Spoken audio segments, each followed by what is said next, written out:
Welcome one and all to the Stock Up Podcast, your one-stop shop for stocking up on the information you need to qualify for the Pro Tour. My name is Alex. I am joined today, as per usual, with one Jacob. How's it going, sir? Pretty good. How are you doing, Alex? I'm good. Did you play in the Arena qualifier weekend this weekend? I did, but I did not have time to really do it. I went 2-1, so not a complete result. But I was qualified for free for the grades show. I see. Yeah, I qualified pretty easily, and I decided to play, but I didn't have a lot of time to prepare. I just played Gab's Blue Black Control List, which went 4-3. I kind of like that deck, but I don't know that it was a good choice for day one of that tournament. I played against Mono Green, Landfall 3 times, which seemed like a rough matchup, and Mono Red. Yeah, Mono Green Landfall is picking up in popularity. That was actually my loss. I played Spelementals. I'm not too sure about that matchup, but I have a feeling it's favorable for Spelementals. The game came down to kind of an absurd back-to-back double top deck for my opponent in game 3. Yeah, I would guess for Spell Elementals, at least on paper, that sounds not like a terrible matchup. For the blue-black control deck, they have a lot of enchantments and planeswalkers after sideboard that you have a hard time dealing with, and, they can pressure you into tapping out and then playing one of those, and it's a pretty big problem. So yeah, that's how our weekend went. We're going to be talking about Standard today, folks. A lot has changed in the metagame since the Pro Tour, so there's a lot to talk about. I haven't played a ton of Standard, but I'm going to be relying on theory a bit. I don't have a ton of decks to share, for instance. How about you, Jacob? Have you had a chance to play some Standard since the Pro Tour? Not as much as I'd like. I've mostly been focusing on Spelementals. I played a store championship to try to win one of those Ocelot prides. I did not win. But I'm still borrowing my Spelementals deck, so I'm kind of all in on just focusing on making that deck the best it can be, because I don't really want to borrow another deck. I mean, I probably could if I wanted to. But I think it's fine. I think, if I really wanted to maximize my odds, I'm probably supposed to play Lessons, just with local metal games, and I think, that deck's just pretty well-rounded anyways to begin with. I think Spelementals is actually surprisingly well-rounded as well. I mean, it still just has that kind of is-it thing going on where you have a lot of flexibility and how you can build your deck a little bit so you can tune it for your local meta or things like that, but you also just have a lot of flexibility in game as well to dig for your few sideboard cards. I just think these types of is-it decks, you turn 2 sideboard cards into what feels like 6. Mm-hmm. Yeah, that makes sense. Just out of curiosity, what's your local metagame like? Well, this event was only 10 people. The finals for the they didn't do a top 8 cut or anything, which I'm glad. They just did 4 rounds, and if you go 4-0, you win the Ocelot Pride, because it's not that serious. It's $10. Yeah. Anyways, the finals were 2 Boros Burn players. Oh. Okay. So I lost to Boros Burn. I think that matchup is actually quite favorable for me. Just they're a burn deck and they can get the best of you. I lost the die roll. I lost the 2 games I was on the draw, and my opponent had the top deck of burn spell each of those games, right? I guess one of them, they had Nova Hellkite in Warp and 4 lands, so they had a lot more outs that game, but still. Mm-hmm. Yeah, I was putting together some decks to let people borrow, because I'm trying to grow our local Standard scene, and I put together a mono red deck, and it's been surprisingly good. I've got that I think it's called Scudsback Scrounger or something like that from the new set. It's a 2-mana 3/2 that at the beginning of your first main phase you can blight 1 to make a treasure token, and it's pretty nice. You could ramp into I've got the Legend of Roku, and then it's also just a decent beater. When I played against Mono Red during the qualifier weekend, they beat me pretty badly. That blue-black control deck was not set up to play against Mono Red. They did not have that card, but they had 4 of the Squelcher, which seems like a decent card for them, and Yep. 4 Hellkites, a lot of burn. I mean, Mono Red seems like, if you want to play an aggro deck, it seems better positioned now than it was before, with the Cub decks kind of being pressed down a little bit. Yeah, I think so. There's another player locally who's played a few PTs, Malcolm, and I knew he'd be playing Lessons in that event. and he also lost one of the Boros Burn players, so maybe also a good matchup for them there. I used to think Mono Red was like the worst matchup for Lessons, but I guess maybe what happened, and we'll get into this about kind of the Cub decks versus the Lessons decks. It seems like the Cubs decks just ended up ahead. I'm not sure exactly what happened there, but when you pressure the Lessons players as hard as those decks do, and you play the kind of toolboxy things that let you answer things like Talent and Monument, and they got Wistfulness on top of that, which maybe was showing up in their deck, especially the weekend of Portland, because it was release weekend. That is probably a good recipe for success against Lessons. Yeah, for sure. The Cub deck got a lot better too, right? Like when Worlds happened, the Cub decks were, I don't even think they had Nature's Rhythm at that point. Yeah, they got a lot more threatening with the Spider Manifestations and Nature's Rhythms, and even the Crater Hoof. And, they're just faster. And I think the Lessons deck keeps demonstrating, at least, it's a deck I've played a lot of, so I feel like I'm a bit more qualified to say this, that it demonstrates that it's really good at drawing cards and maybe not actually as good at interacting with their opponents as they pretend to be. Yeah, and it presents a pretty good, it's really good at drawing cards, and it has a pretty good threat, like a pretty resilient threat engine. Yep. For certain decks. But like I had a game in testing for Spant Airbending for the Pro Tour that I laughed at, where like I cast 4 Ancestral Recalls by turn 5, and I had no meaningful interaction for my opponent's basically onboard combo. It just died. Yeah, definitely it can't take full control of the board really. It's much better, it can do decent against a lot of small creatures, but as soon as some bigger things get mixed in there, it becomes a lot harder. Yeah, and that sort of happened because the Airbending combo is all 3+ toughness creatures, and I just didn't find a combustion technique, which was like my only way to break it up, basically. Right. Yeah, and then also, there's a lot of people who come prepared with the Graveyard Hate too against Lessons, so combustion technique is unreliable. So I've got MTG Goldfish pulled up here. Figure we could talk about this, looking at this gives us a good opening for talking about the metagame and how we see it. We've got it sorted to just show the last 7 days because Standard has had a lot of change recently, so. Yeah, and it's kind of, I think, showing what people might be looking at leading into the regional championships this weekend. I know there's one in Milwaukee. I think there's also one in Canada. Hello, everyone. Before you go anywhere, I want to remind you that you can find us on YouTube or listen to us on Spotify, Apple Podcasts, or wherever you listen to podcasts, all for free. If you would like, the best way to support us is over on patreon.com/StockUpPodcast. There you can get access to our Discord, see exclusive content like our brews and guides, and of course, ask us questions. At the moment, we just have one tier, priced at $1 per month. This won't be the price forever, so make sure to sign up in the near future if you enjoy listening to the podcast. And then, of course, as always, I'd like to share appreciation on behalf of Jacob and I for all of our viewers, all of our listeners, and especially for each and every one of our patrons. Really, we are very grateful. We started this podcast because we love talking about Magic, and we'll never take your support for granted. So thanks again, and enjoy the rest of the podcast. So yeah, Lessons is kind of back on top again. We also see the mirror mid-range is like a big chunk of the meta. I know a lot of people, I even thought maybe the mirror mid-range would have been a great choice for the qualifier weekend, but I just didn't, take it that seriously. But it made sense to me. I think in general, that deck's weakness is trying to block, and decks just aren't playing to the board super fast right now. And, the Cub decks are just on this huge decline. We see here, the Simic Goroborid is the 9th most played deck here. So a huge drop off from what it was at the Pro Tour and the RC the weekend before.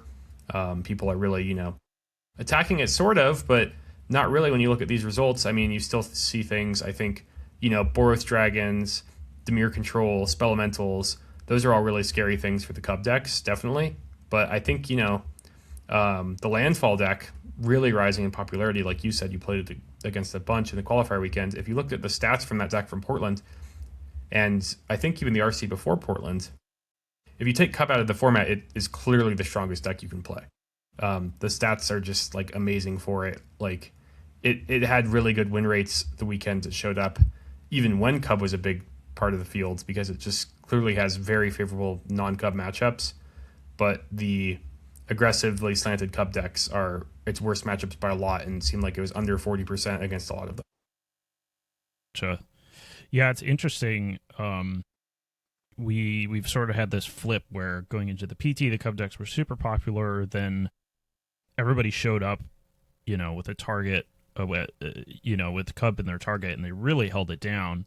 And now, people after the Pro Tour, they're playing all the Pro Tour decks and trying those. So we have Demir midrange and Lessons on the top, which those decks are really much better if they can get kind of under their opponent. Like you're saying, they're not really good at controlling the green decks. So do you think there's a situation where the metagame shifts enough in the other direction where Cub, like the fast Simic Cub decks become a good choice again, even maybe for this weekend? Yeah, maybe. I mean, I don't know. This isn't going to be a completely accurate meta breakdown of what you can expect this weekend, but I think Cub is solidly favored against these top 3 decks, maybe.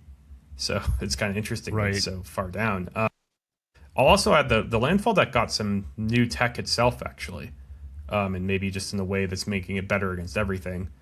Okay, let's take a look at it as it. Yeah, let's see. This is not using the new tech, I guess I'll say. Maybe 8th place. Yeah, this is from Portland, so that's why. Let's try 8th place in the challenge. There we go. This is a little bit closer than I'm used to. So they've all decided they're going to cut the Esper Origins. And I don't know exactly what else they cut, but what they've made room for is a combination of Sapling Nursery and Fecund Green Shell. The Green Shell actually just has a lot of synergy in this deck. A lot of its creatures have higher toughness than power, and also it's kind of a little mini combo with the Sapling Nursery, because each time one of those Tree Folk token enter, they're 3/4s. So it triggers the Green Shell, which then means if you hit a land, you get another 3/4, or you draw a card. The Green Shell basically lets you look at your top card, and if it's a land, you can put it into play tapped. Otherwise, you put it into your hand. You don't even reveal it to your opponent. So just 2 really grindy cards. And, I played a decent amount of this deck back when I had Esper Origins, and I kind of get it, because even though Esper Origins, I think when you play with it, it feels pretty good, and it looks pretty good, I'm just not sure it's, high impact enough. It's nice value. You mill it over with the Ice Tail Explorer and cast it, and you hit a permanent, and it's kind of threatening, especially with Badgermole Cub and Bossing Say, maybe letting you kind of widen up your board a little bit with the overrun effect. But I don't know, you play against Lessons and they just kind of ignore it with Artist Talent and Monument, or the Cub deck obviously wasn't very good. I just think a lot of decks maybe can go over the top of what Esper Origins is doing. And even though in a sense you will draw Esper Origins in more games than you'll draw actual cards, because when you mill it, it's like a free card that you drew. If you just draw the Sapling Nursery and the Ice Tail Explorer, then maybe you don't need anything else, to really go right in the game. That just might be a potent enough combo to take over a game on its own. Yeah. I will say, when I was playing this Blue-Black Control deck, this Sapling Nursery card was a nightmare. Yeah, I bet. No way to remove enchantments. But yeah, I mean, this deck's pretty strong. It's got a really good proactive plan. It's a good 1-drop. You still have Badgermole Cub, which is just an awesome card. Obviously, Earthbender Ascension really has impressed me as just a powerful standard card. Yep.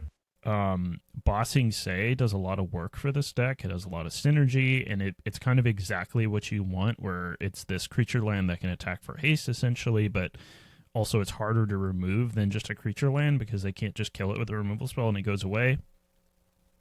Yep. And the Harmonizer's still here, not any full war combo, though I do see some people playing this deck with Gruul. Not a big fan of that, but I do kind of appreciate the Harmonizer's place. I think when I play this deck, I tend to side them out a lot, but they do just threaten your opponent. And you're just going to have plenty of board states where you have all these creatures, and your opponent's still going to be a little worried about tapping out, because the Harmonizer can still just kind of one-shot them, especially if you have an Earthbender Ascension hitting higher counters, because then you can grant trample to your things. So still something your opponent has to look out for. Yeah, that's all pretty huge. I'm a little surprised, I guess, now that I'm actually looking at this list. I'm a little skeptical of Fecund Green Shell still. It doesn't seem that good when I played against it, but yeah, maybe that's true. I don't know if it's a weird hedge with Sunderflock. I know it has the Sapling Nursery combo. Maybe because it's an Yeah, elemental. it's a card I've actually played a surprising amount of. I drafted a lot of Bloomburrow, and I don't know if I looked at the stats that much, but if you told me this was the highest game in hand win rate card in Bloomburrow on 17 lands, I'd believe you, but that's mostly because green was really good. So this was going in every green deck. But It is incredibly broken. yeah. Limited. And one thing that I learned a few times in the Bloomburrow draft that then I replicated in Standard a few times was that they work really well in multiples, which you don't encounter that much in draft, but sometimes your opponent has two of them or they have one of them into a Mockingbird. But yeah, you play a second one, and it's almost like you're just going to be accelerated to 10 lands like very quickly. You'll have this massive board that just kind of overruns them. Totally. And I do understand the power with the Sapling Nursery. I mean, really, yeah, and the Explorer and the Chocobos also trigger it when you play them. Yeah, totally. And they help trigger. This deck is almost half lands, so almost half the time you play it or trigger it in general, you'll probably hit a land. So, a little surprised there's only one Lumbering Rolled Wagon. The card's always really good when I see it in play, but maybe that's Earthbender's Ascension is sort of taking its spot. Yeah, I think it's like a 3-drop slot kind of issue. Yeah, I'm trying to think, I guess when I played this deck before, I just had Esper Origins and some different interaction over the green shells and nurseries, and otherwise it looked the same. I was playing 2 Bristly Bill, but, mostly all the same, but just the new cards. The nursery definitely seems like it's worth its spot. Also, it makes splashing a little awkward. You do get to play 4 of a shock land, and then you'd probably just play 1 basic of whatever your splash is, and that's enough. So you really only have that 1 basic land getting in the way of your affinity for forests. But there's some other things going on here. The shock lands will make Bossing Say tapped a little bit more. I'm kind of surprised there's not 4 Bossing Say, but I guess that kind of competes with Nursery too. I'm glad to see 3 at least. I thought 2 was definitely way too low when I've played this deck before. Sure. Not a ton of sideboard options for mono green. Looks like they're relying on Definitely Torpor not. Orb. Yeah, I mean, you're just A lot of matchups. going to be in trouble sideboarding. And, you're a deck of, I think, all threats, which is why its win rate seems to be pretty good against the slower decks in the format now that the format's slowed down. And your threats, I think, even though they're all kind of tied together by this landfall theme, they all attack from very different angles. So it's really hard for your opponent to just have the right cards that line up every time. They can't fill their deck with a bunch of Essence Scatters because of Earthbender's Ascension and Sapling Nursery, Bossing Say, and they can't really beat you just with sweepers. I think, it does a pretty good job of being an all threats type of deck where you kind of have a ton of different angles that you can win the game from. Do you like this more than the Teamer kind of combo-y Harmonizer deck that we saw at the Pro Tour? Yeah, I do. I mean, even though I think in this deck, Might Form Harmonizer is my least favorite card, I think I'm just a big fan of this deck. The Chocobos are a big deal in this deck too, I think. I used to say that was kind of a clear reason this deck felt strong to me, is it's just this really threatening 1-drop, but somehow your deck is so good at doing the landfall thing that when you draw it later, you're not sad. This deck doesn't have Esper Origins anymore, but anytime I flashbacked Esper Origins and had 1 or more spare mana and I could surveil a Chocobo to the top, I usually kept it and played it that turn, and it was still impressive, that late in the game. So that's a good sign of how powerful it is. Yeah, I mean, you're really good at triggering landfall in this deck, that's for sure. Certainly when you have Ice Tool Explorer, available, then if you draw a Chocobo, it's going to attack for 4 next turn, so you're not really upset with it. Yeah. Okay, so definitely a deck to look out for, and I guess the big worry with this deck would just be if the more focused Simic or Bant Cub decks. Yeah, the rhythm decks and the airbending decks, I guess, are what I'm calling Cub decks, even though I know the landfall deck itself is also a Cub deck. But, they have that kind of Mana Dork engine into some payoff. Yeah. What about, I think this went to this did I go weirdly back too far? Changed, or it reloaded to something different, though I kind of doubt it because it's fairly different. There we go. Okay. Yeah. So maybe we could stick on to these sort of newer aggro decks. There's this Rakdos Monument deck that's pretty interesting. Yeah, so I've been paying some attention to it. I have not either. I've seen it in action a little bit. I watched some videos, and seen some people talking about their lists. This isn't a bad one to look at. It's kind of got everything going on. It's not exactly the list I would recommend, but yeah, so your one drops, Marauding Mako, Moonshadow, both things that kind of scale really well as you discard cards. Obviously, Moonshadow can do some other things, but that's kind of the baseline here. I think 4 Bloodghast, 4 Flamewake Phoenix is pretty stock in all of these because you just want the best cards possible to just discard, because this deck, when you play it, you'll realize you're just going to want to discard literally anything in your hand a lot of the turns, so it's nice to have cards with abilities in your graveyard. The Iron Shield Elf, I'm a little surprised not to see 4 here. I think that's a pretty key kind of card here. It's repeatable for Monument. It's one of the best cards in the deck with Monument. It also, as we'll get to next, there's the Bloodthorn Flail from LCI, a really weird one. An equipment that only costs 1, but you can discard cards to equip it, so also repeatable. And, you know, kind of really, this is the card where I think, you know, you want to be playing Bloodghast and Flamewake Phoenix because they're these recursive threats that not only you can equip your flails to, and, you know, you're playing 4, so you have to keep in mind you might draw multiples, so I guess you can discard one to the other. But you also just want to have good things to discard. I'll say what somebody told me is playing Lessons is when their opponent plays the Iron Shield Elf and equips his flail to it, they don't know what to do. They just take 5 4 times and die. Yeah, it's kind of tough. You could bounce it, right? If you're Yeah, a lot of people are moving away from Boomerang Basics, though. We can get into that later. The Lessons lists are super split on if they even have Boomerang Basics or not right now. Yeah, and the Inti thing for value, obviously you could play Fear Missing Out in this deck. The Fear Missing Out doesn't really work with Monument until after you have Monument, so that's a little weird, whereas, you know, Inti gives you these discard things later, and also kind of cool with the Elf or the Flail that you could just cycle your cards, potentially. I think people have told me they don't really like Tursa, but it makes sense to be in this deck, and then Bitter Triumph, also a cool removal spell that lets you discard as well. So, yeah, just kind of a red-black aggro deck. That I think has really good sizing for such cheap threats. You know, the Mako and the Moonshadow can get things rolling really fast. You can play either of those on turn 1 and play the Flail on turn 2 and discard Flamewake Phoenix and bring back Phoenix on turn 2, which is pretty cool. Yeah. This seems like a decently fast and resilient aggro deck. Nothing too exciting, but then once you have the Monument in play, I'm sure this deck really goes off. Yeah, and this deck is not quite like the engine of Lessons with Monument, but I think you just convert your cards into more cards and then often Lava Spikes to kind of finish up the game. Yeah, and especially, that curve I just described is attacking for 6 on turn 2. So if you start the game like that, then the Monument just giving you a couple Lava Spikes is going to be a big deal. Format has moved away from a lot of the white decks at the moment too, and those are some of the ones that even have exile and whatnot to interact with some of this stuff. And rest in peace, like the blue black control deck, for instance, seems like it could have trouble here. The Lessons deck can't really deal with the graveyard or the indestructible stuff either. The Spell Elementals deck might still do pretty well against this.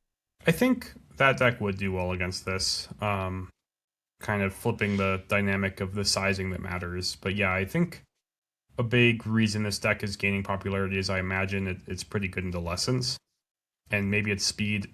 I talked about the Dimir mid-range deck having trouble with fast decks, and this seems like a very fast deck too. So, Okay, let's I'm curious about Lessons now that you brought it up. Let's talk about that a bit. Yeah, let's see. Basically, the Lessons deck that top 8 of the Pro Tour, I believe it did not have Boomerang Basics or Storm Chaser's talent. It was much more controlling, had things like 3 steps ahead. And I think I could find a good example of this. So you go on the right and kind of scroll down. I'm looking for a certain challenge where Lessons got 1st and 2nd place. Yeah, let's start there. So we see this has no Storm Chaser's talent and no Boomerang Basics. I think this is pretty similar to the list that top 8 the Pro Tour. So really counterspell heavy. We see Spell Snares 3 steps ahead and multiple Idle Quenches. Um, Pretty much relying entirely on Monument to actually win the game, though keep in mind you can clone Monument with 3 steps ahead, so it's not like, if your opponent keeps shattering your monuments that you're out of the game. With one monument, you can easily have 2, stuff like that. So yeah, kind of weird. Really focused on just being more interaction heavy, I guess.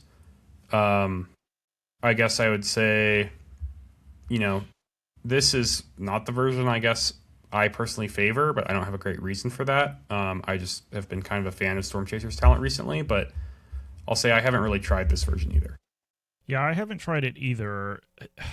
The thing that I'm hesitant about is that honestly one of my favorite cards from the original Lessons deck is the Boomerang Basics.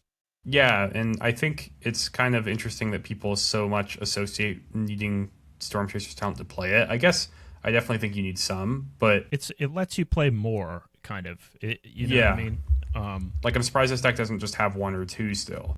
Yeah, especially with what we were talking about earlier. I mean, maybe this deck does it better, but especially the other Lessons deck, you don't really control the whole board. You just sort of get ahead on cards and then almost have these storm turns where you kill them with Monument. No, absolutely. The Lessons deck ends the game, in my experience, by racing the opponent kind of fairly easily, and it's not actually in full control of the game. Exactly, yeah. You just have this inevitability engine that ends the game quickly once it's set up. Like, you use your 1-for-1s to kind of keep your opponent from killing you too quickly, and then you have the discount from Grand and or Artist Talent, and you get like your second monument down, and the game is... Your opponent basically needs to kill you on their next turn, or else you're just going to deal 24 damage with 2 monuments, like, really easily. And in that vein, the Boomerang Basics do a good job of dealing with problematic permanents insofar as, like expensive planeswalkers and things you can't beat. You kind of just bounce them and you can race them. Yep. In the game before they matter, that sort of thing. Whereas without them, you're a lot weaker to those sort of permanent types. Yeah, and we see, a bunch of counter spells here, I guess, trying to replicate that, but there's just sort of a problem with trying to leave up counter spells and also play Artist Talent and Monument to Endurance. Right. And in my mind, this might have been a better choice for the Pro Tour because there were so many Cub decks. But especially now that the format's changed, Storm Chaser's talent is looking a lot better. And then you get to play more Boomerang Basics. So I don't really see the appeal of still playing all these counter spells and not playing the... Yeah, I know Gab playing Dimir Control said he was really hoping his Lessons opponent's decks looked like this one and not one with Storm Chasers. Yeah, it's a huge difference when you're playing against these slower, more controlling decks, elemental decks, that sort of things. It's threatening for them sometimes when you can have a draw where you just get multiple otters into play by drawing multiple talents or playing talent, Boomerang basing it. Of course, that's the play that people think of the most probably when they think of Boomerang Basics, but it is definitely something that comes up. And then when they're distracted with that, you can land a monument and kill them that way. Yeah, and I guess when I think about my Lessons builds, I have like the same number of Lessons because I'm playing like 4 Boomerang Basics over, or maybe 3 Boomerang Basics over 2 of these Quenches and 1 Iros in the end. So the Lessons count argument I guess I have is not really any different because these lists have managed to fit in a bunch of Quenches mostly. But yeah, I think a card I also consider a combo with Boomerang Basics is just Abandon Attachments, where I think I've discarded a lot of Boomerang Basics to it, but you still get 2 Lessons in your graveyard that way. Yeah, definitely. And I know the passing with Abandon plus Quench on turn 2 is now everybody's favorite thing to do, it seems like. I mean, that's probably okay. The mana curve in Standard has gone up a bit, too, so Quench has gotten better in that way, but the Elemental stack have Cavernous Souls and things like that. So yeah, that's a whole other thing. I think a reason my team at least thought Lessons was going to kind of be a disaster going into the PT weekend is we just had a bunch of brews. They looked kind of similar to the blue-red Elementals deck that top eighted the Pro Tour with Ashling and all 12 of the broken Mythic Elementals and Roaming Throne and Cavernous Souls. And that just seemed like it would be kind of amazing against this deck, I guess. Yeah, and Wistfulness is exiling, your monuments, and Deceit also was answering your monument, we found. The games just got to them having 6 mana pretty easily, especially if Wistfulness is kind of bridging the gap. Yeah, I will say from my perspective also, the Lessons deck still feels like it's doing one of the more broken things in Standard. Between this and Cub, it's almost like these two, even when the format's shifted, the format's still revolving around either of these two decks mostly. So yeah, if I was playing in the RC this weekend, I definitely, especially if I had plenty of practice with this deck, I wouldn't be afraid to play it. I would be looking to play the version that had, talents, but blue talents. Another fun version. I don't know. I think, I don't know if Gab invented this, but if you see the list from Cave Dan on the side, I saw this one today, and I listened to Gab and Edgar's podcast today, and this was the same exact deck that Gab said he might keep playing, and he was 6-0 on ladder with. It has 4 Wan Shi Tong, 4 Demolition Field, and 4 Price of Freedom. It does not have Artist Talent Monument, if you're wondering how you fit in all these cards.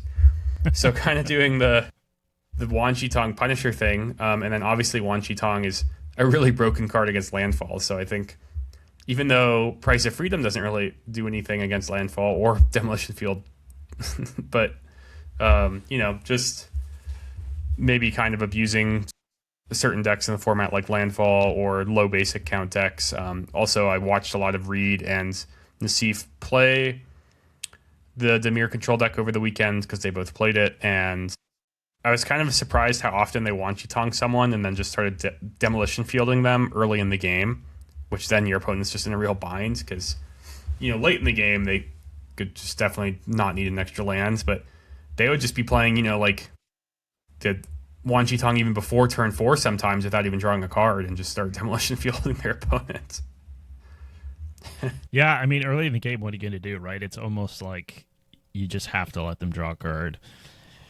And, Demolition Field against some of these decks, they've got like one basic, couple basics in a long game against elementals or like Jeskai control. Even if they have a basic, you can really screw them.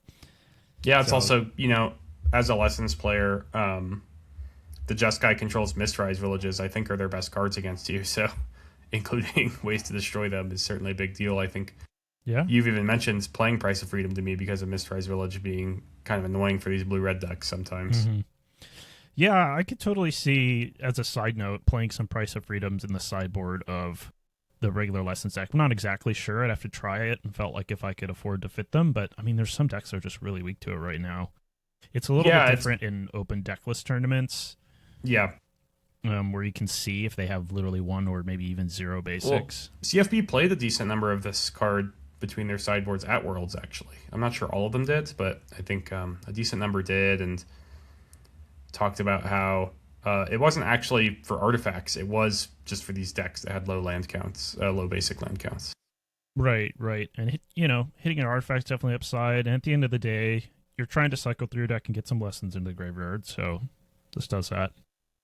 So, pretty cool. I saw Gab on stream playing this, so yeah, I assumed he built it, but who knows. Okay, let's see if we can go back to another deck we can talk about. You want to touch on Dimir mid-range? So it seems like actually the lists that have been doing well, like at the Pro Tour, don't really have many new cards.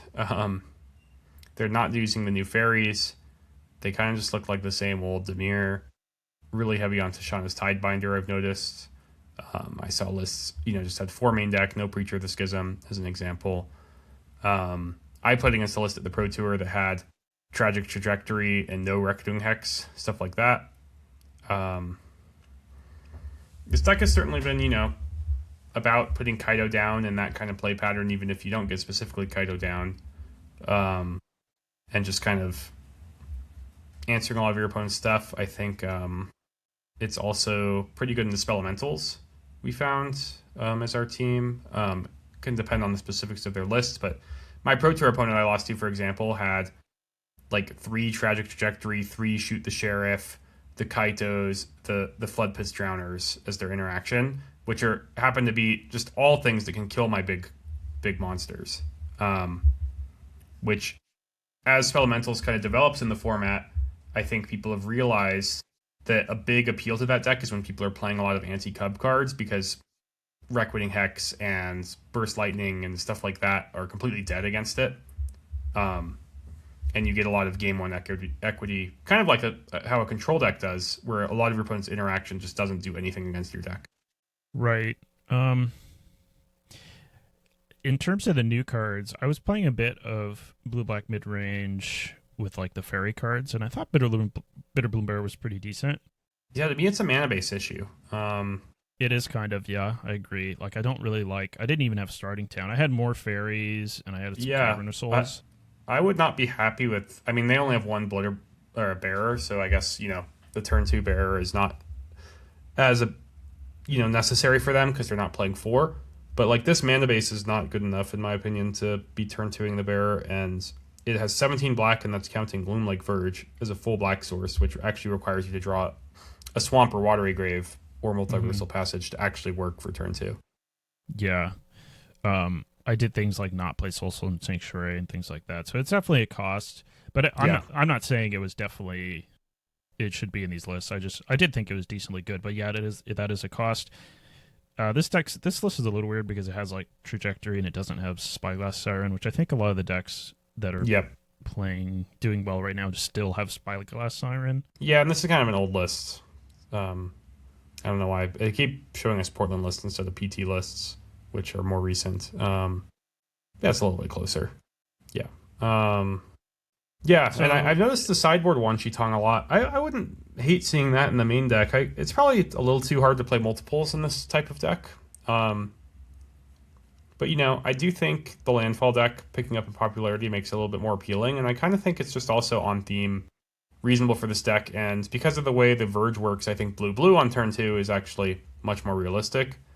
And just having outs to be another 2-drop flash flyer is kind of just nice in your Kaido deck, and then you'll pick it up, so you have it as kind of a late game mana sink anyways. So I guess all I'd say is I think I would probably just be trying that main deck if I played this deck. Yeah, me too. It sounds pretty good. One of the things about the blue-black control deck, one of the reasons I think they did so well is Wan Shi Tong's just really well positioned. Even if you don't have the demolition fields, there's just a decent amount of searching going on. It's also good against the other card decks. Yeah, exactly. Basically, there's not as many. I mean, I guess now with Lessons back on the rise, this might not be as much the case, but there's not quite as many burn spells to kill it when you flash it in response. And even, if you do that, it's not the end of the world, or if you only have small numbers of them, it's easy to pick your spots with it to make sure it gets down and it's big.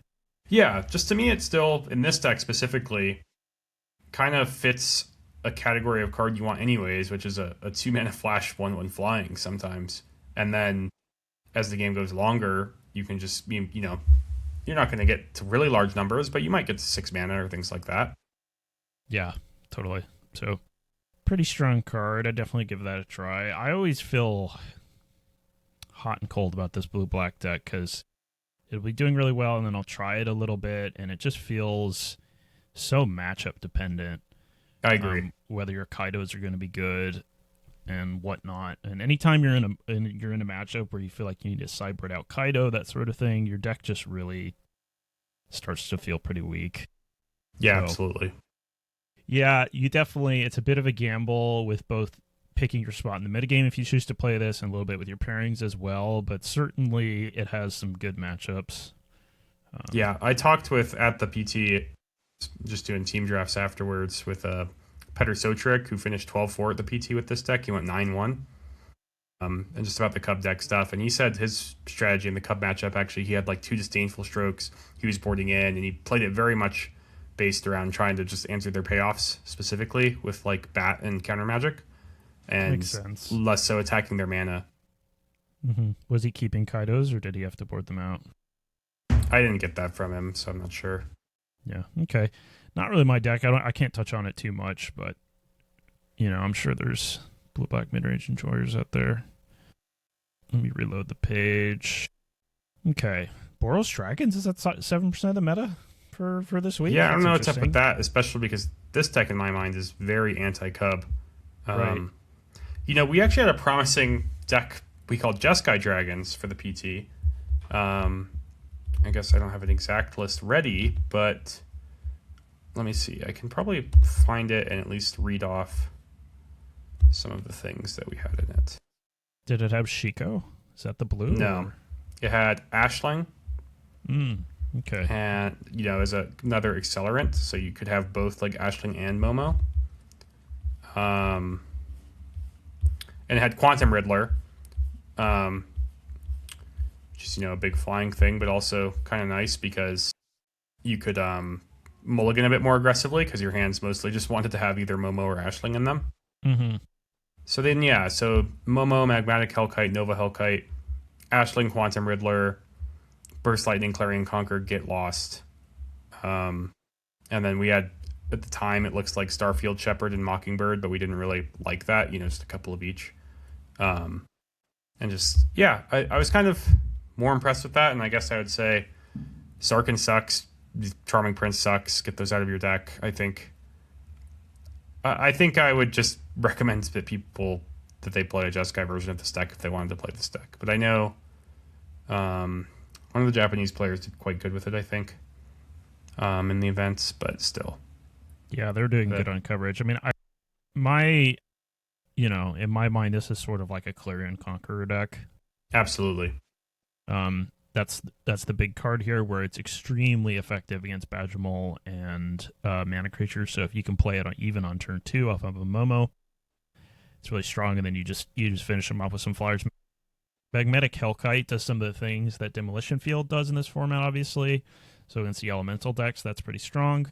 All your guys are flyers; they don't get blocked by big guys. But at the end of the day, this deck pretty clunky.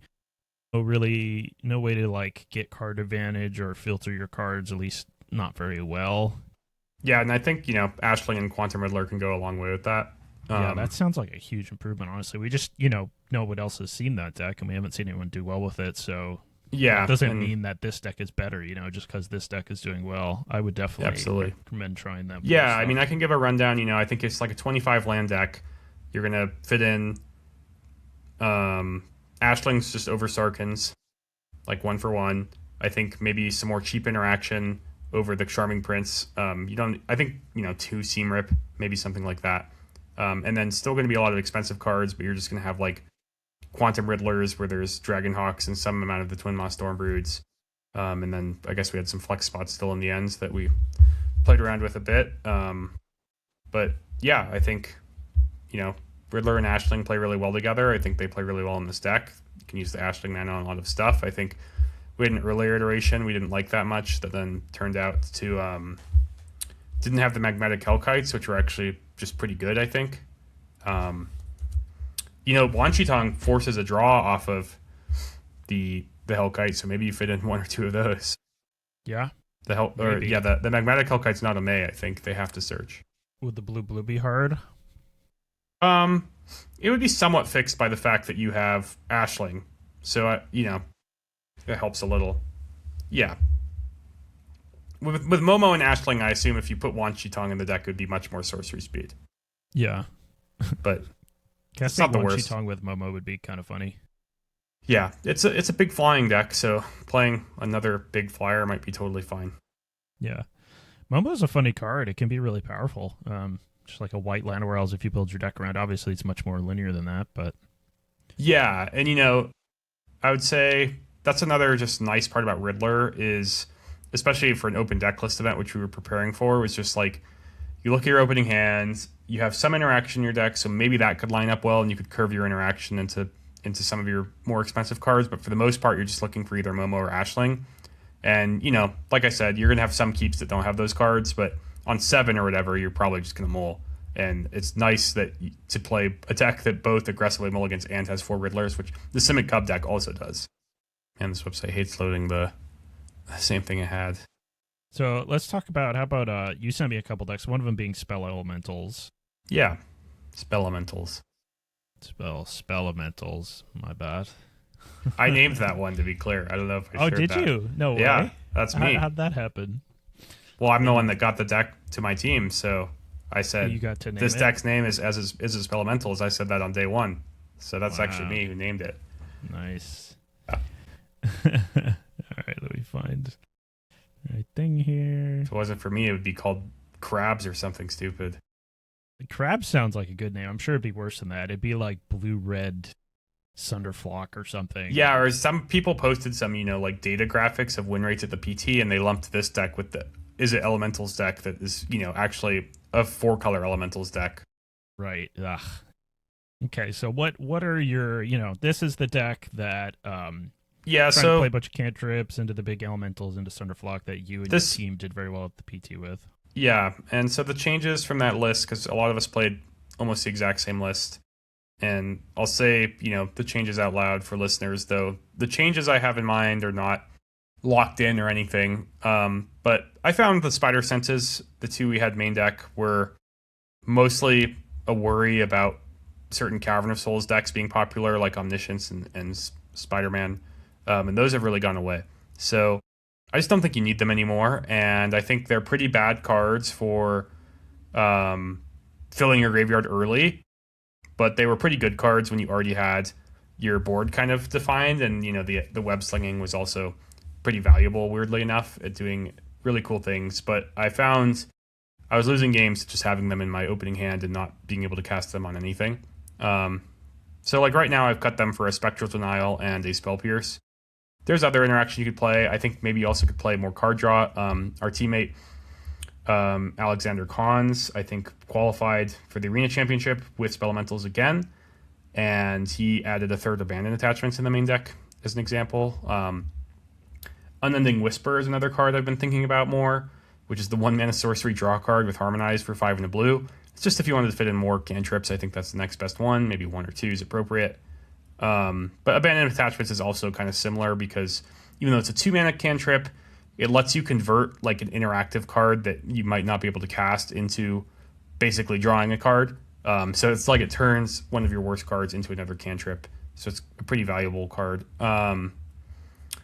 The Spell Pierce is obviously just like, I think, mostly a nod towards Lessons. It's one of the better cards you could have there. The Spectral Denial is still kind of catch-all like, where it can get discounted once you have gotten some of your elementals down. So that's pretty cool. And it's kind of mana leak like that way, and just covers a wide basis of things you could counter. But also, when it's in your opening hand or in the early turns in general, I think you might be able to get away with the occasional 2-mana like Force Spike on turn 2 or something like that, and just trade it for a card and get it out of your hand. Yeah, that makes sense. It's a type of card you wouldn't want a lot of. Yeah. But one, maybe 2. My yeah. first iteration of the deck actually had 2, and the list was very similar, but with like 2 of those instead of Spider Sense. And so it's always been on my mind. The other change that I kind of maybe wish I just had for the PT, though I don't think it really cost me, I kind of think the Legend of Kurik might be pretty good in this deck. I kind of dismissed it because I thought it was going to be too bad against Wistfulness. But maybe on second thought, decks that have Wistfulness, you don't want Ral or the Legend of Kurik anyway, so it doesn't matter which one it is. And you're not a deck that's going to get annulled. And so it's competing with Ral in the sideboard, basically. And, maybe I'll split it 1 Ral, 1 Legends, but I kind of want to try 2 Legends for the time being because I think it just plays better with the deck. You develop it, and I think, I'm thinking about like Blue-Black Control, the Blue-Black Demons deck, which maybe we should talk about as well, the deck that won the Pro Tour. Lessons. Your opponent doesn't really have anything if this resolves to answer it until it flips. So you kind of get to set up with your cantrips and the double preordain it gives you to maybe find protection for it, because a lot of cards that kill it are going to be spell snareable or things like that, or maybe you just have like the Spectral Denial. It's also a 4-power creature when it flips. So that's pretty cool because you can harmonize Winter Night Stories or Glacial Dragon Hunt as maybe the first game action after it flips because it's already your main phase. You'll have priority. So I don't know. They seem pretty good to me. It's a super strong card. I really like it. I've played with it before. Is it better than Ral? In a lot of situations, probably. I think it's more powerful. Yeah, it's a card that I think doesn't see a lot of play because it gets annulled, but this deck is not one that it should get annulled out of, though someone has pointed out to me maybe a Lessons player between Soul Guide Lantern and Legends will want to annul it. And I guess to be clear, the package even of just Hydro-Man plus these 4 drops, whatever they may be, is kind of for when you want to board out your Sunderflocks against, decks that don't really provide things to bounce, which comically, in the actual elementals mirrors, I think Thunderflock is still pretty good, because it's a 2-mana 5/5 flying the way the games play out, and you just actually want to kind of maintain your A plan against them and not really be a grindy deck. Yeah, that all makes sense. Yeah, I have tried the Legend of Kurok in Lessons decks, but everyone boards in as many copies as a null they have against you, and it also gets disenchanted and whatnot, so Ral definitely makes more sense in that deck. But I'm always on the lookout for playing Legend of Kurok. Yeah. If there was a really strong, 3-mana creature, which I don't think there is, I've looked them over up and down, that would play out really well in this deck because, I think people board in, Disdainful Stroke and Negate and Spell Pierce against this deck when they have them. So I've kept looking out for, a 3-mana creature. If Tishana's Tidebinder traded, the spot where it says it loses all of its abilities for having flying, that would be the perfect card in my mind. But that's not what we have. Right. Have you tried Lockmere at all? I think maybe we did. I think it's a little too just bad and slow. Sorry. There's also another issue. I think Spell Snare is good against this deck post board too. So I specifically want it to cost 3. 3. Yeah. That makes more sense. Yeah. Lockmere, I put Lockmere in the side of the blue-black control deck just to try it, and I've been pretty happy with it, but that deck, has Requiting Hex, gives you something to hex onto to gain some life and things like that. Yeah, that sounds nice. Yeah. Yeah. So yeah, I guess I could show your Lessons deck real quick too, even though we already talked about it. Yeah, and it's not that different, and maybe I'm getting fancy with the couple 1-ofs you'll see. We didn't look at the other Lessons deck, but the other kind of stock Lessons deck you'll see right now is all 4-ofs, 4 Storm Chasers Talent, 4 Boomerang Basics, and 2 Quenches. No Arrows, no Spell Snare, no Lantern Main. Just all 4s. I've changed it up a little bit. I could see just still going with 4 Storm Chasers and 4 Boomerang Basics, maybe a Spell Snare and 1 Quench or something like that as the 2 1-ofs to fill it out. The other kind of notable thing that I see nobody playing that I have tried out a little bit in testing for the Pro Tour and was kind of a big fan of is the sideboard Mistrise Village. This is a nod towards the fact that these blue decks will have both a Null and Spell Snare against you, and I think, as other decks, because you're not assembling engines, it doesn't really make sense to pay extra mana to protect your spells, but this deck I actually think, I don't know, if you've played a lot of Lessons, I feel like everybody kind of gets this, where you kind of start hating the card Monument to Endurance because your opponent just so obviously has a Null and there's nothing you can do about it. And I see people sideboard Spell Pierce, which I think is the way you do something about it, is you're going to play Monument with Spell Pierce up. So in my mind, the Mistrise Village is kind of just like the Spell Pierce, and it's meant to protect my own spells more than, obviously it can't disrupt my opponent's spells. Plus I don't mind boarding in the land anyways, especially a land that incentivizes you to spend 2 extra mana on your spell. Also, I don't know. I've played a little bit against Jeskai Control and testing for the PT, and the games I drew the Mistrise Village completely warped how my opponent had to play the game and stuff like that. Yeah, it makes a lot of sense. It sounds pretty good to me, honestly. It's a little better now. So to be clear, it's untapped with a mountain. So now that we have Steam Vents, it's a little bit better than it was before. Yep. It's about as untapped as Agnikella. It's close. So. Mm-hmm. Yeah, and going up a land in those slower matchups, you're going to want to get more land drops into play. Sometimes you're not going to want to tap out on certain turns, and some of the ways you tap out is the way to get to draw extra cards. So yeah, having some extra lands makes sense. As a Spellmentals player, I think it would be a nightmare for me as well. But I think mirrors just every blue matchup, I think it would be pretty good. Yeah, no, it totally makes sense. And after Cyber, they're going to have other ways to beat it. So it's not going to be a total win, but I mean, as a one of Cyber card, that makes a lot of sense. I like your list. Do you like what do you think about? Well, obviously you like it because you put it there. But what's the Soul Guide Lantern for in your mind for them in the main? Mirrors. I think it's kind of a high impact mirror thing. I think it also in this deck gets a pass as a main deckable card more than most decks because it often costs 0. So you can just find these turns with level talent or grand to squeeze it in for 0 mana, and I think it can be, really high when it's good. It's already going to be really good, but it's extra good in this deck because you're squeezing it in for 0 mana. It's also another Boomerang Basics target sometimes. Yeah, sure. Especially when it costs 0, it's a more reasonable thing to just cycle Boomerang Basics through. I see you've got one Wan Shi Tong in the sideboard, maybe kind of in the place of a lot of people play a second Riddler. Yeah, I've got this split of Riddler, Wan Shi Tong, Ral, and Stock Up as threats. They could be, whatever is suited for. In the same way, I think maybe Two Stroke, Two Essence Scatter is one too many of that effect, but I do think those cards are both well positioned right now, so I just kind of wanted to highlight that I had them. Yeah. Honestly, those two cards are kind of one of the better things you can do against Mono Red, too, if you do get paired against them, just the way they're built. Yeah, I think Essence Scatter is pretty good right now, in general. It is. Yeah. There's a little bit of Cavern Souls problems that this deck doesn't have Demolition Field to deal with or whatever, but... Yeah, so I guess that's a deck we didn't touch on, but the deck that won the Pro Tour, the Demir deck, is really weak to both those cards, in my opinion. Yeah, I haven't seen the Demir deck do particularly well, actually. Yeah, it seemed like it was doing well, like right after the PT to me, and I know Christopher Larson ran it back and qualified in the Arena Championship weekend with it again, with some updates. Less harvest. I think he didn't have any main deck Harvester miseries, whereas at the PT they had 3. It's just stuff like that. So obviously, understanding that Cub is not going to be something he's playing against anymore. But yeah, that deck seems hard to play, and I'll also say that and I wonder if it's getting overlapped with Demir Control on Goldfish. Yep. There we go. Not that this is a common sentiment, but I think, the Doomsday Excruciator card is a point of question in this deck. But from watching Chris play coverage, if this deck is favored against Lessons, I haven't played the matchup to know.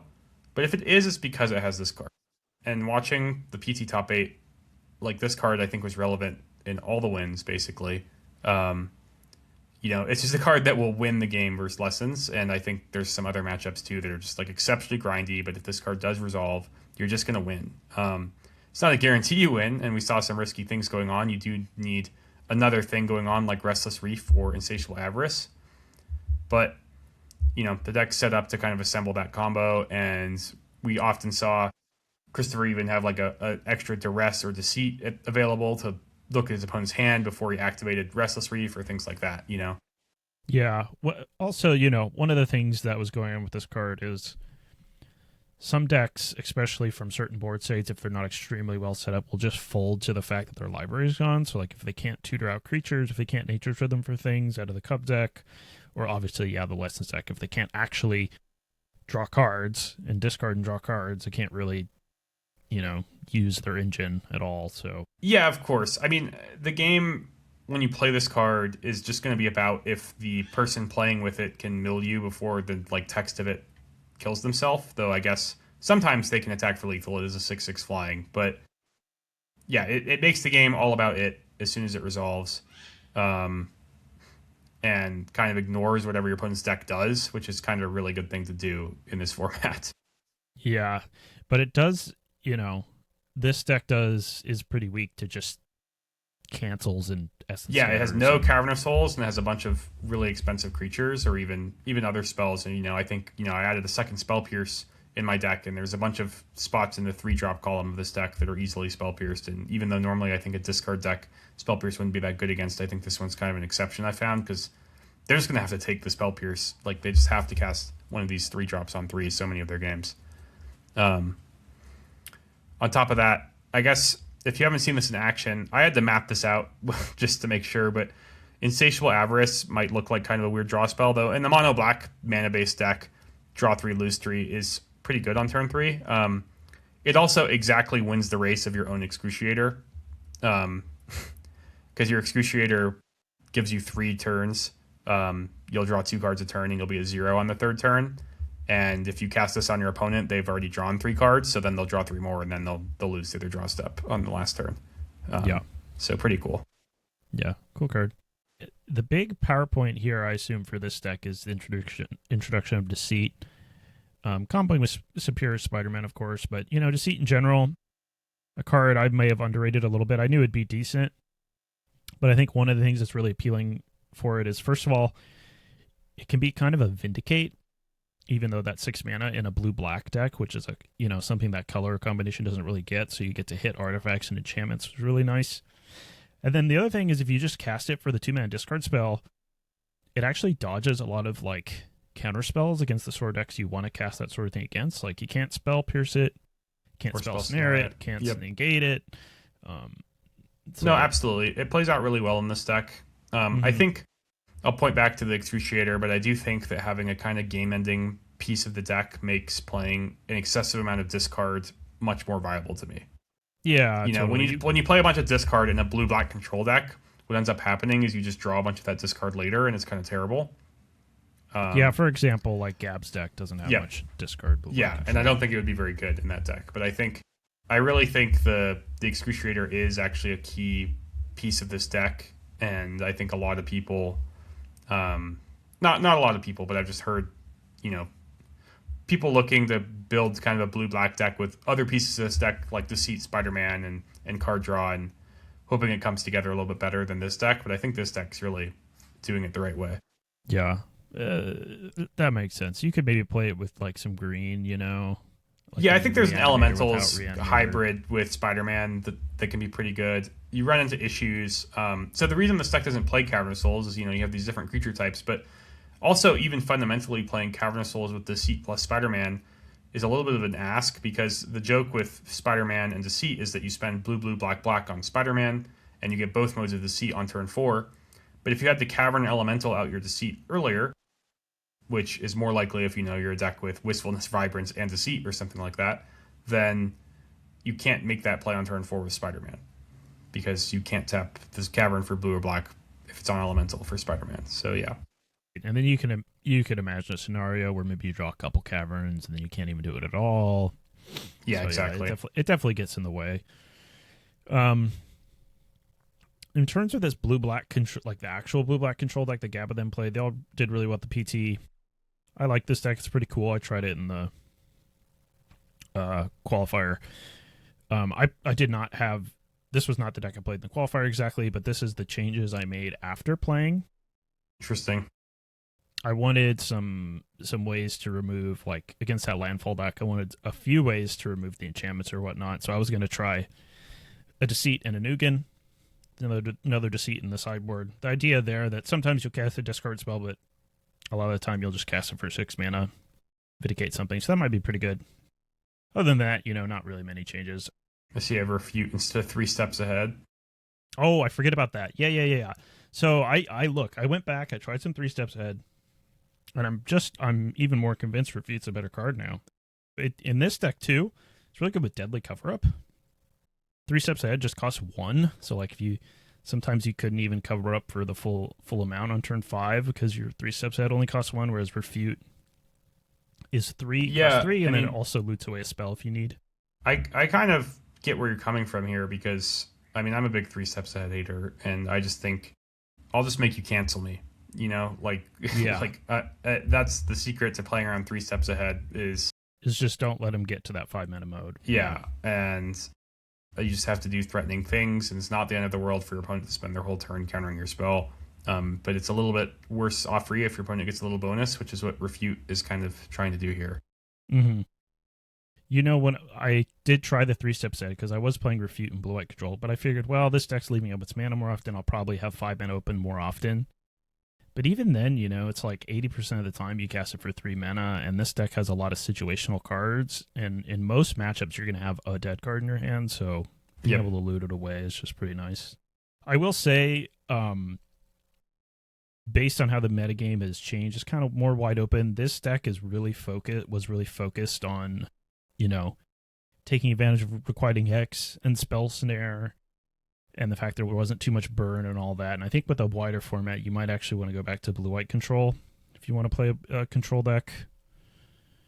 Or Jeskai, maybe. Or Jeskai, yeah. Yeah. We have sort of... I still am appealed to Demolition Field and Wanchitong in this format. And that's something you could just do in Blue-White Control. Yeah. That makes sense. I haven't actually played any Blue-White Control, but this is the list that did well at the Pro Tour by Ark Dota, and I believe his teammate, they both did really well with it. Yep. The thing that scares me about this list is he's got 7 colorless lands, which he's got 27 lands, so like he can maybe get away with it. I'd be afraid of that, Yeah, especially the third fountain port. I'll say they're a little less scary to me with the Sunken Citadels, I guess, because you specifically can like turn to Demolition Field or things like that to fix your mana some games, but Yeah, totally. And the thing is, Demolition Field kind of makes sense once you like decide that it's good. Makes sense to play more of them because they get good in multiples, and then you start cracking them to get your colored mana. But I really don't think you need 3 fountain port. You probably just cut that yeah, down to 2. yeah, I could believe that too. Yeah. But against things like planeswalkers and enchantments out of these green decks, it's pretty nice to have Get Lost. If you do run into mono red, I would put some bases in the sideboard just in case. That's a pretty good sideboard card. Yeah, so I had a deck for the PT. I didn't try it, wasn't that much a believer in it, but my build of control in the format at the time was kind of like blue-white splash red for just a little bit more cheap interaction. But I certainly could not fit in Demolition Field. I had like 1 Fountain Port and 1 Quarry Mountain Monastery in my 27-line deck or whatever is cool things to do with my mana. This deck, I mean, there's no problem to be solved, I guess, for what I'm about to say. Or, sorry, no way to solve this problem in blue-white. It's that you're capped on 4 Seam Rip and 4 Get Lost, which aren't even, like, that amazing spells to begin with, as far as, like, interacting with the board on the first 2 turns of the game. Yeah.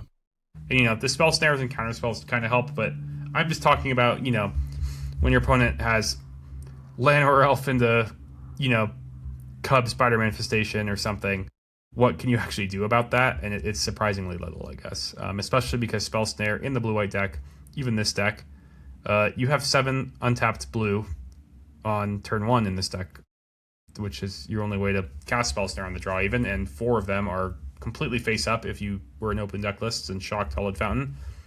You have nothing else represented besides Spell Snare, which could be a cool way of bluffing, but your opponent will get to do with that as they will. Yeah. I think I'd change this mana base so I could have more untapped blue. Like you could play some multiversal passages. Yeah, play more islands. Yep. And like you could easily get up to 4, 8. You get up to like 11 blue. That'd be pretty nice. Yeah, that makes sense.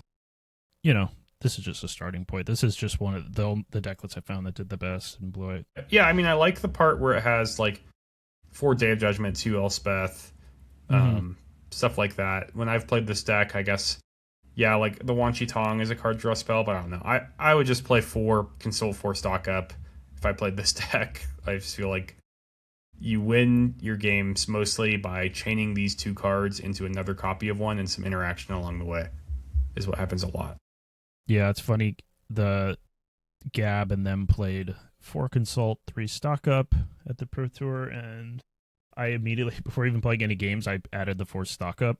Yeah. And then I went and looked at Gab's stream after playing the deck a little bit, and he had added a 4th stock up to his deck. So, just really strong cards. If anything, like, I could see experimenting, trimming a Consult or 2 because of Spell Snare, but I'm probably wrong about that. You probably still need 4. It's just so good when it's good.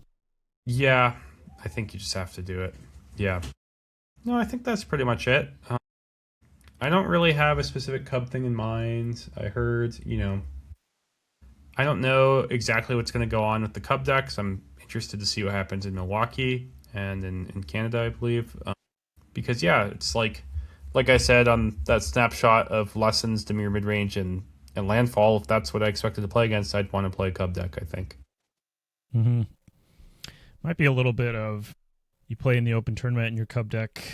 Well, like maybe it'd be good in the winners metagame, but not in the day 1 or whatever. But yeah, also such a the good, Cub decks got deck.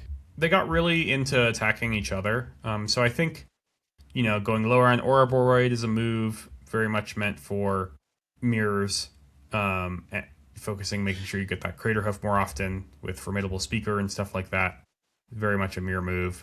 I think for Mockingbird is very much a mirror move.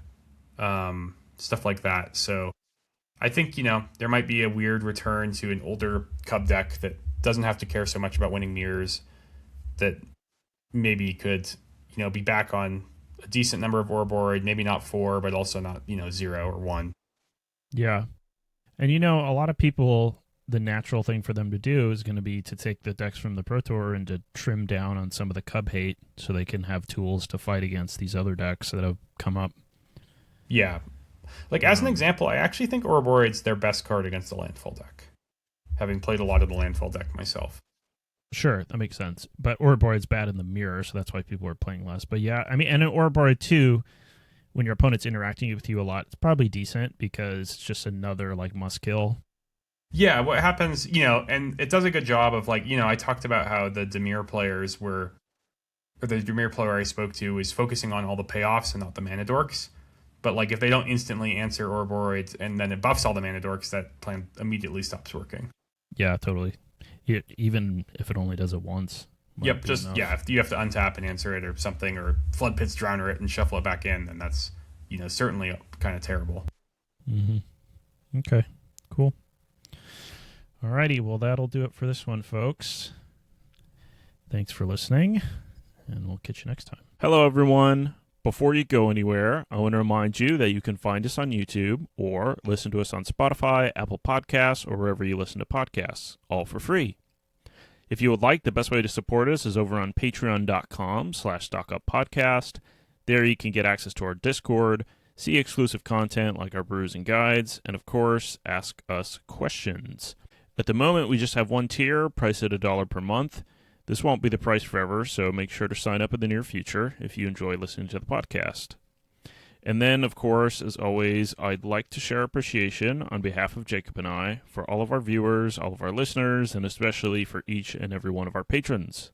Really, we are very grateful. We started this podcast because we love talking about Magic, and we'll never take your support for granted. So thanks again, and enjoy the rest of the podcast. So the Arena Cube is coming back, I heard, to Magic Arena, or is it already back on? It's Jacob? back again, yeah, for the third time now. It seems like after the limited formats have been around for 2 or 3-ish weeks, they bring on the Arena Cube and they keep updating it, which is pretty cool. I think maybe we might want to do an episode about it soon, because I'm a big Cube enjoyer. I have basically only been using Magic Online to play single or limb drafts for Pro Tour prep, and I'm kind of now just a Magic Online hater nowadays, so I'm really happy to see the Arena Cube the Cube on Arena. And it's not exactly the Magic Online Cube, but it's still a vintage cube, and they keep making adjustments for the better, in my opinion. Like the first iteration had no Universes Beyond cards, which seemed like kind of, because they thought that's what players might want. But, the One Ring and Final Fantasy cards, things like that, now Avatar cards are pretty cool. The right ones are. So I'm glad they kind of fixed that. And there's some things, my biggest want is Through the Breach, which they said they're not putting on because they don't want to code Splice into Arcane, and they didn't want to make an arena-only version that was the same card without Splice on the Arcane. I don't know, just do one of those two things and put it on there. Because it seems like one of those should be done for sure. Yeah, I guess for people not in the know, I think Through the Breach is a better card than Sneak Attack in Cube, and I think people who maybe watch Cube content for a long time maybe have heard rumblings from a decade ago even now that Sneak Attack is a really good card and you can build decks based around it. And I think nowadays the creatures you can sneak in are kind of good enough to solo win the game when you do it once, and Through the Breach being much more splashable and an instant just makes it like a lot easier to put in your deck and resolve. Yeah, that makes sense. And one of the things that happens in Cube, and this was a problem with the first iteration of the Cube where they didn't have quite enough of like the Reanimator stuff, is that when you're going to draft these decks where you like need some combination of payoffs plus the enablers, the whole cube doesn't get opened and you're not guaranteed to open anything. So the more the more enablers there are or payoff there are, the more combinations you can put together and the more consistently you can draft it. Whereas if they remove too much of it, you can't even reliably draft it, and you just don't even see people play with it. I think a good example of this is Oath of Druids, which is like not a card I pick highly, but it's a card I've loved wheeling in the past, and that's not in the cube either. Yeah. The last iteration of the cube, I think it was a little bit of a combination of this specific arena cube, but also, just red white aggro being really good in the other cube probably too.